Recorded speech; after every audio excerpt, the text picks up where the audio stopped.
Europe is spending billions on tanks, jets, and ammo. So why can't it move them when it counts? Behind the headlines of record military spending lies a problem no one wants to talk about. Europe's supply chains and transport systems are stuck in peacetime. In this video, we'll uncover the hidden logistical weak spots, the choke points NATO can't fix fast enough, and why, without mobility, Europe's defense plans may be dead on arrival. Let's break it down. Let me first give you a glimpse into Europe's defense budget explosion. In response to Russia's invasion of Ukraine in 2022, defense spending across Europe surged. Germany announced a €100 billion special fund. Poland is rapidly expanding its armed forces.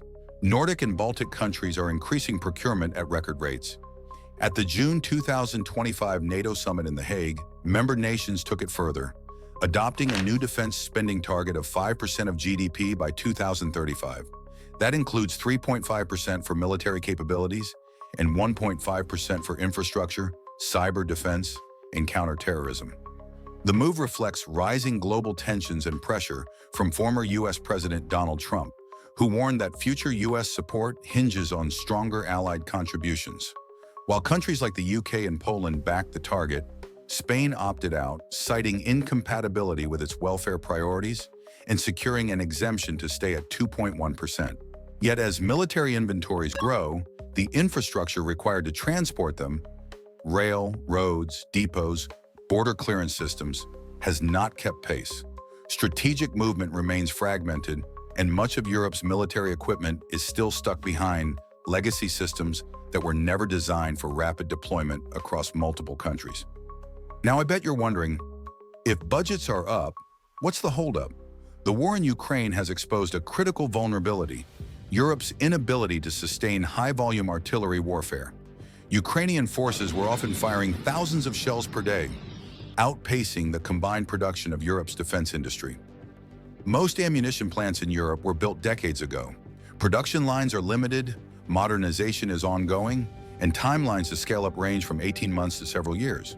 Despite increased orders, defense ministries across the EU are reporting delays, backlogs, and capacity constraints, especially for key calibers like 155mm artillery rounds.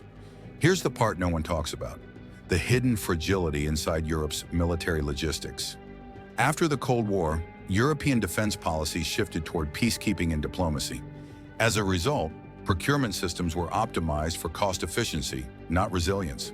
Supply chains became centralized, reliant on single vendors, and managed through bureaucratic frameworks that emphasize coordination over speed. Military readiness, once measured by the ability to deploy at scale, was deprioritized. Today, this legacy structure presents serious challenges for rapid mobilization, particularly when multiple countries must cooperate under pressure. Up next, what's really slowing down the tanks? Europe's transport infrastructure wasn't built for wartime logistics.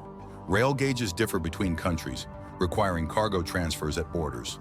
Some bridges and tunnels are too narrow or too weak to accommodate modern tanks.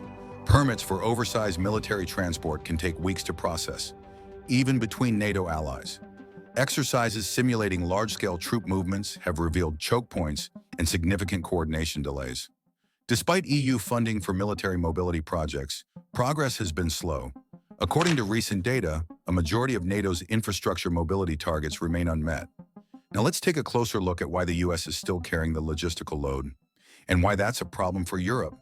Despite record defense spending, Europe still relies heavily on US logistics, from airlift and sea transport to fuel and coordination. In most NATO scenarios, it's assumed the US will move European troops and equipment when needed, but that dependency comes with risk. If American support is delayed or unavailable, many European forces would struggle to deploy, no matter how modern their gear is. Because in the end, Europe's real challenge isn't spending, it's speed. Military power isn't just about what you own. It's about how fast you can move it. Until Europe upgrades its transport systems, supply networks, and deployment protocols, billions in defense budgets won't translate into real readiness.